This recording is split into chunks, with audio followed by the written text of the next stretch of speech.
Welcome back to my YouTube channel Bihar career academy. और इस video में हम बात करेंगे भारत के राष्ट्रीय प्रतीक और चिन्ह के बारे में। जो इंडिया का नेशनल सिंबल्स है उनके बारे में हम बात करेंगे। नेशनल सिंबल्स ऑफ इंडिया, उसके और इसमें टॉप 35 क्वेश्चन को हमने शामिल किया है, जो आप किसी भी गवर्नमेंट एग्जाम की प्रिपरेशन करते हैं सभी परीक्षाओं के लिए यह महत्वपूर्ण वीडियो हो सकता है। तो चलिए बिना टाइम वेस्ट किए बढ़ते हैं अपने फर्स्ट क्वेश्चन की तरफ। हमारा फर्स्ट क्वेश्चन है, राष्ट्रीय प्रतीकों को आधिकारिक रूप से कब मान्यता मिली? इसका सही जवाब रहेगा 26 जनवरी 1950 को। ऑप्शन बी बिल्कुल राइट आंसर हो जाएगा। आप यहाँ इसकी इमेज देख सकते हैं। सेकंड क्वेश्चन है, स्वतंत्र भारत के राष्ट्रीय ध्वज का डिजाइन किसने बनाया था? जो हमारा इंडियन फ्लैग है, तिरंगा, उसका डिजाइन किसने बनाया था? इसका सही जवाब रहेगा पिंगली वेंकैया जी ने बनाया था। ऑप्शन डी बिल्कुल करेक्ट आंसर रहेगा। आप इमेज में इन्हें देख सकते हैं, ये रहे पिंगली वेंकैया जी। नेक्स्ट क्वेश्चन है, भारत के राष्ट्रीय ध्वज के मध्य में बने धर्म चक्र का रंग क्या है? जो ये आप देखते होंगे, हमारे जो फ्लैग उसके बीच में व्हाइट वाली पट्टी में आप ये देखते होंगे, तो ये जो धर्म चक्र बोलते हैं इसे, तो इसका रंग क्या होता है? तो इसका सही जो रंग होता है वो नीला ना होकर गहरा नीला होता है। याद रखिएगा, नीला सिर्फ नहीं होता है, गहरा नीला होता है। ऑप्शन सी बिल्कुल राइट आंसर हो जाएगा। क्वेश्चन नंबर 4 है, भारत के राष्ट्रीय गीत के रचयिता है। जो भारत का हमारा राष्ट्रीय गीत वंदे मातरम है, जिसको हम नेशनल सॉन्ग बोलते हैं, वो उसके रचयिता है बंकिम चंद्र चटर्जी, यानी कि ऑप्शन बी बिल्कुल करेक्ट आंसर हो जाएगा। क्वेश्चन नंबर 5 रहेगा हमारा, भारत के राष्ट्रीय गीत यानी वंदे मातरम के रचयिता कौन है? तो वंदे मातरम के जो रचयिता है वो बंकिम चंद्र चटर्जी हैं। ऑप्शन डी बिल्कुल राइट आंसर हो जाएगा। Option D. क्वेश्चन नंबर 6 है, राष्ट्रीय प्रतीक कहां से लिया गया है? जो हमारा राष्ट्रीय प्रतीक है वो कहां से लिया गया है? इसका सही जवाब रहेगा सारनाथ सिंह, सारनाथ में स्थित अशोक स्तंभ से लिया गया है। जो अशोक स्तंभ आप यहाँ देख सकते हैं, ये है ना, ये यहां से लिया गया है। ऑप्शन ए बिल्कुल राइट आंसर हो जाएगा। क्वेश्चन नंबर 7 है, राष्ट्रीय प्रतीक में सिंहों की संख्या कितनी है? जिसमें आप सिंह देख रहे हैं, इसकी संख्या कितनी है? इसका सही जवाब रहेगा 3। आप यहाँ इमेज में भी देख सकते हैं, इसमें भी 1 2 और ये 3, या यहाँ भी 1 2 और ये 3 मुख है। इन टोटल 3 सिंह है। ऑप्शन ए बिल्कुल राइट आंसर हो जाएगा। क्वेश्चन नंबर 8 है, राष्ट्रीय गान जन गण मन, जो जन गण मन है, हमारा जो नेशनल एंथम है, सर्वप्रथम कब और कहां गाया गया? इसका सही जवाब रहेगा 1950 में दिल्ली में गाया गया था। ऑप्शन सी बिल्कुल राइट आंसर हो जाएगा। क्वेश्चन नंबर 9 है, भारत के राष्ट्रीय गान जन गण मन को संपूर्ण रूप से गाने में कितना समय लगता है? तो अगर इसे संपूर्ण रूप से गाया जाता है तो इसमें 52 सेकेंड का समय लगता है, 52 सेकेंड। ऑप्शन सी बिल्कुल राइट आंसर हो जाएगा। क्वेश्चन नंबर 10 है, भारत के राष्ट्रीय गीत के गायक की जो गायन की अवधि है वो कितनी है? इसका सही जवाब रहेगा 52 सेकेंड। ऑप्शन घुमा के पूछ सकता है, इसीलिए मैंने इसमें शामिल किया है। ऑप्शन ए बिल्कुल राइट आंसर हो जाएगा। क्वेश्चन नंबर 11 है, भारत का राष्ट्रीय गीत वंदे मातरम किस ग्रंथ से संकलित है? इसका सही जवाब रहेगा आनंद मठ से संकलित है। यह जो उपन्यास है इसे साल 1882 में प्रकाशित किया गया था। आप याद रखिएगा इसे भी। आनंद मठ से यह संकलित है। ऑप्शन ए बिल्कुल राइट आंसर हो जाएगा। क्वेश्चन नंबर 12 है, भारतीय पंचांग का प्रथम माह कौन सा है? तो जो भारतीय पंचांग होता है उसका जो फर्स्ट मंथ होता है वह चैत्र होता है। याद रखिएगा, चैत्र महीना, चैत्र महीने से ही हिंदू नव वर्ष जो भारतीय न्यू ईयर है,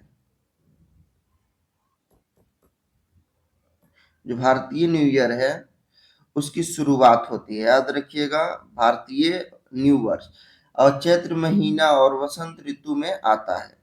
ऑप्शन सी बिल्कुल राइट आंसर हो जाएगा। क्वेश्चन नंबर 13 है, भारतीय पंचांग का अंतिम महीना कौन सा होता है? यानी फर्स्ट महीना में देखा था चैत्र, तो लास्ट मंथ जो होता है भारतीय पंचांग के अनुसार वह होता है फागुन। याद रखिएगा, फागुन। इस महीने का आखिरी दिन पूर्णिमा होती है, यानी जो प्रेजेंट में अभी हम मार्च देख रहे हैं, फागुन मतलब होता है मार्च, याद रखिएगा। और जो उसमें चैत देखे थे उसका मतलब होता है अप्रैल। जिनको नहीं समझ आता आप यहाँ देख सकते हैं, मार्च और अप्रैल, तो जो अंतिम महीना होता है मार्च होता है, यानी फागुन। जो प्रेजेंट में जो मंथ अभी चल रहा है, तीसरा महीना, मतलब साल का जो तीसरा महीना होता है, और इस ये जो होता है आखिरी महीना होता है। ऑप्शन बी बिल्कुल राइट आंसर हो जाएगा। क्वेश्चन नंबर 14 है, भारत के राष्ट्रगान प्रथम बार कब गाया गया? भारत का जो राष्ट्रगान है वो फर्स्ट टाइम 27 दिसंबर 1911 को गाया गया था। याद रखिएगा 1911 को। ऑप्शन ए बिल्कुल राइट आंसर हो जाएगा। क्वेश्चन नंबर 15 है, राष्ट्रगान प्रथम बार कांग्रेस के किस अधिवेशन में गाया गया था? आप याद रखिए, जो फर्स्ट बार जो अधिवेशन में गाया गया था राष्ट्रगान, ये यहाँ से तो कंफर्म होता है, लेकिन किस अधिवेशन में गाया गया था? तो यह कलकत्ता अधिवेशन 1911 में गाया गया था। ऑप्शन बी बिल्कुल राइट आंसर हो जाएगा। क्वेश्चन नंबर 16 है, तिरंगे को राष्ट्रीय ध्वज के रूप में किस अधिवेशन में अपनाया गया? इसका सही जवाब रहेगा लाहौर अधिवेशन में अपनाया गया था। ऑप्शन बी बिल्कुल करेक्ट आंसर रहेगा। क्वेश्चन नंबर 17 है, निम्न में से किस स्मारक पर वर्ष भर राष्ट्रीय ध्वज फहराने की व्यवस्था की गई है? इसका सही जवाब रहेगा option D all of this, इन सभी पर। भारतीय संसद पर, सर्वोच्च न्यायालय पर यानी जो हमारा सुप्रीम कोर्ट है, और राष्ट्रीय भवन पर, तीनों पर है। ऑप्शन डी बिल्कुल राइट आंसर हो जाएगा। क्वेश्चन नंबर 18 है, राष्ट्रीय ध्वज में हरा रंग किसका प्रतीक होता है? तो जिसमें ग्रीन कलर होता है वह किसका प्रतीक होता है? तो समृद्धि का प्रतीक होता है। ऑप्शन सी बिल्कुल राइट आंसर हो जाएगा, समृद्धि का प्रतीक। क्वेश्चन नंबर 19 है, राष्ट्रीय ध्वज में सफेद रंग किसका प्रतीक होता है? तो जो सफेद रंग होता है वह शांति का प्रतीक होता है, पीस। ऑप्शन सी बिल्कुल राइट आंसर हो जाएगा। क्वेश्चन नंबर 20 है, भारत का राष्ट्रीय पुष्प निम्नलिखित में से कौन सा है? तो भारत का राष्ट्रीय पुष्प कमल है। याद रखिएगा, कमल। कमल को नेलुम्बो न्यूसिफेरा भी कहते हैं, जो इसका साइंटिफिक नेम होता है आप याद रखिएगा, नेल्युम्बियन, नेलुम्बियन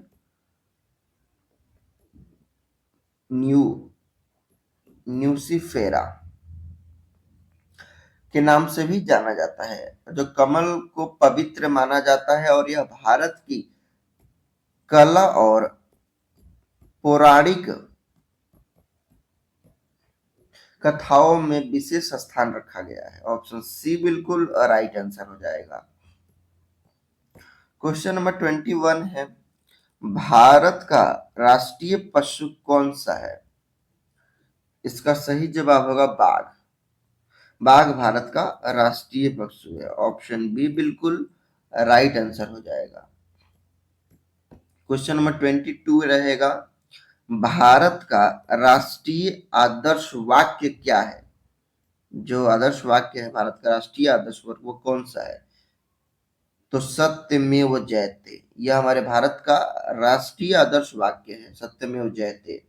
इसका मतलब होता है सत्य की ही जीत होती है, और यह वाक्य भारत के राष्ट्रीय प्रतीक के नीचे देवनागरी लिपि में लिखा गया है। याद रखिएगा यह किस लिपि में लिखा गया है?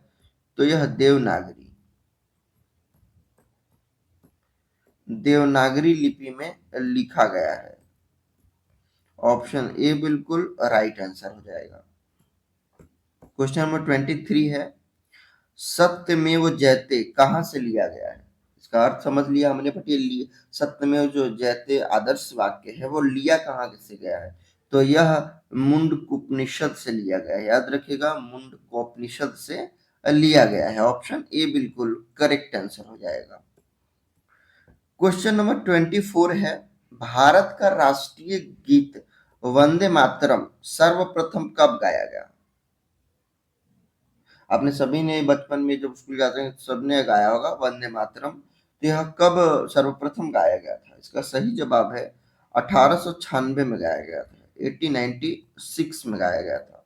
ऑप्शन ए बिल्कुल करेक्ट आंसर हो जाएगा।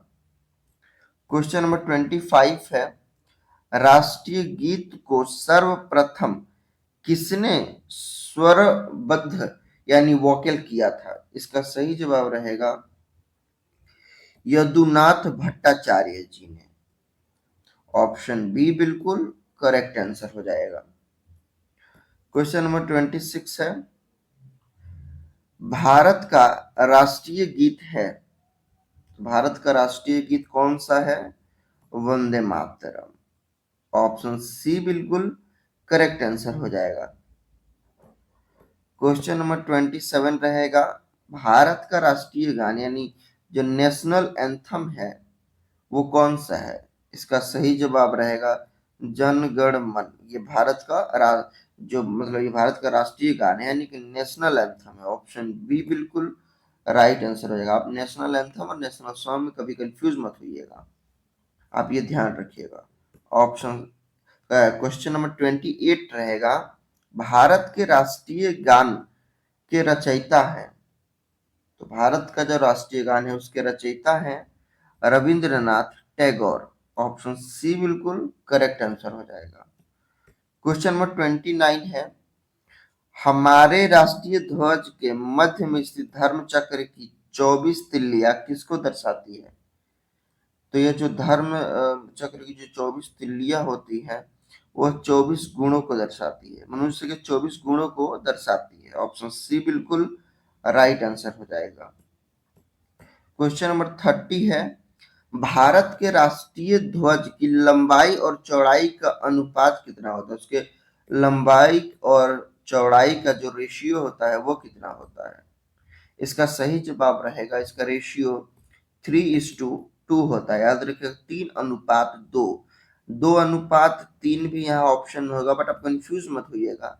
2:3 गलत होता है क्योंकि लंबाई और चौड़ाई लिखी जाती है, पहले लंबाई आएगी। इसकी जो लंबाई होती है वो होती है 3 और इसकी जो चौड़ाई होती है वो होती है 2। तो आप ये ध्यान रखिएगा। क्वेश्चन नंबर 31 है, भारत के राष्ट्रीय ध्वज के चक्र में कितनी तिल्लियां हैं? भारतीय ध्वज का जो उसका चक्र होता है उसमें टोटल कितनी तिल्लियां होती हैं? तो याद रखिएगा 24 तिल्लियां होती हैं। ऑप्शन सी बिल्कुल राइट आंसर हो जाएगा। क्वेश्चन नंबर 32 है, सत्यमेव जयते राष्ट्रीय प्रतीक में कहाँ अंकित होता है? ये जो वर्ड है वो जो राष्ट्रीय प्रतीक है उसमें सबसे नीचे अंकित होता है। ऑप्शन बी बिल्कुल राइट आंसर हो जाएगा। क्वेश्चन नंबर 33 रहेगा, सॉरी 33, राष्ट्रीय पंचांग किस संवत पर आधारित है? तो राष्ट्रीय पंचांग जो है वो किस संवत पर आधारित है? इसका सही जवाब रहेगा शक संवत पर आधारित है। ऑप्शन बी बिल्कुल करेक्ट आंसर हो जाएगा। क्वेश्चन नंबर 34 है, शक संवत पर आधारित भारत का राष्ट्रीय पंचांग कब अपनाया गया? तो जो शक संवत पर आधारित था, जो हमारा राष्ट्रीय पंचांग, उसे 15 अगस्त 1947 को अपनाया गया था। ऑप्शन बी बिल्कुल राइट आंसर हो जाएगा। आपके लिए यहाँ पर ये टेस्ट क्वेश्चन है, तो अपने वीडियो पूरी ध्यान से देखी होगी, तो आई होप इसका आंसर आप कमेंट में जरूर बता पाएंगे। वीडियो पसंद आई होगी तो वीडियो को लाइक कर दीजिएगा और चैनल को सब्सक्राइब कर लीजिएगा, ताकि ऐसी वीडियो की अपडेट आपको मिलती रहे। और वीडियो अपने फ्रेंड्स के पास शेयर जरूर कीजिएगा, ताकि इससे उनकी भी नॉलेज इंक्रीज हो। और ऐसे ही वीडियो देखने के लिए चैनल को जरूर सब्सक्राइब करके और बेल को ऑल पर सेट कर दीजिए, ताकि जो वीडियो मैं अपलोड करूं उसकी नोटिफिकेशन आपको उसी टाइम पे मिल जाए और आप उसे कभी भी देख सकें। वीडियो देखने के लिए थैंक्स। मिलेंगे हम नेक्स्ट वीडियो में किसी और नेक्स्ट टॉपिक पे।